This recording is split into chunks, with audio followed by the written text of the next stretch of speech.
Big boss का नया promo सामने आ चुका है और अब आने वाले एपिसोड में तहलका मचने वाला है। नॉमिनेशंस में बड़ा फर्क पड़ने वाला है। गौतम के हाथ में बहुत इंपॉर्टेंट, बहुत ही स्पेशल पावर है 4 लोगों को नॉमिनेट करना, क्योंकि एक वाकया घर के अंदर हुआ है। उस बेसिस पर इस हफ्ते के 4 लोग नॉमिनेट होने वाले हैं। चलिए आपको बताते हैं क्या है पूरा माजरा। आप देख रहे हैं फीफा फूज, मैं आपकी होस्ट एंड दोस्त वेदांगी कर्णिक। बता दें आपको कि basically it is Gauri versus symbol. हमें कोई फाइट दिखाई देती है तो शायद किचन के ही खाने के रिलेटेड कुछ फाइट होती है, तो जहाँ पे सिंबल उसके ऊपर चिल्ला देती है, उनके ऊपर चिल्ला देती है जिसके बाद गौरी जो है डांस करते करते जवाब दे रही होती है, यानी ठुमके लगा रही है, बम की तरफ टूवर्ड्स ऐसे पॉइंट कर रही है, या मतलब जो भी है काइंड ऑफ अपने वे में जवाब दे रही है।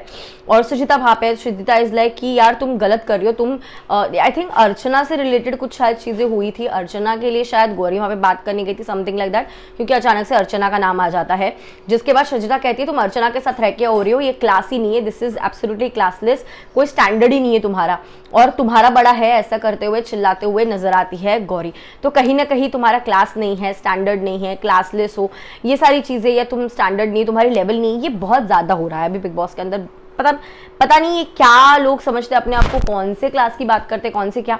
यहाँ पे MC स्टैंड ने एक स्टैंड लिया और बोला कि जस्ट बिकॉज गोरी गांव से इसलिए तुम ऐसा बोलेगी, ये क्लास वास पे आए ना, फिर मैं देख लूंगा, फिर मतलब in a way he took a stand for Gauri. And Gauri उनकी काफी अच्छी दोस्त है, गौरी के लिए स्टैंड लिया। आई थिंक वहां पे निमृत भी मौजूद थी, टीना मौजूद थी, वहां पे गौतम भी मौजूद था। I think Gautam because he was the captain, he was seeing everything what was happening, शायद उन्होंने फाइट रोकने की कोशिश नहीं की। जिसके बाद कैप्टन को बुलाया, कैप्टन ड्यूटी के लिए इन कन्फेशन रूम, और उन्हें बताया कि ये सारा कुछ वाकया जो घर के अंदर हुआ है काफी ज्यादा बुरा हुआ है। आई थिंक इसके आगे भी शायद बहुत सारी चीजें होंगी, क्लास वगैरह, इन सारी चीजों को लेकर शायद बिग बॉस गुस्सा हुए होंगे, और एज ए कैप्टन उन्हें एक अधिकार दिया है कि आपको 4 लोगों को नॉमिनेट करना है। तो शायद क्लास स्टैंडर्ड नहीं है, ये सारी चीजें जो बोली है सृजिता ने, तो सृजिता को वो नॉमिनेट करेंगे। गौरी भी कहीं ना कहीं इंस्टिगेट करी थी, चीजें करी थी, शायद गौरी का नाम आएगा। मुझे लगता है कि अर्चना भी कहीं ना कहीं इस फाइट का हिस्सा थी, शायद अर्चना की वजह से ये फाइट शुरू हुई होगी, या अर्चना के लिए स्टैंड लिया होगा इसलिए शुरू हुआ होगा, तो अर्चना का नाम आएगा। एंड इसमें सुंबुल का भी आएगा, क्योंकि सुंबुल चिल्ला भी रही थी, तो सुंबुल फाइट कर रही थी, तो शायद ये 4 नाम आ सकते हैं जिन्हें नॉमिनेट कर दिया जाएगा फॉर दिस पर्टिकुलर वीक।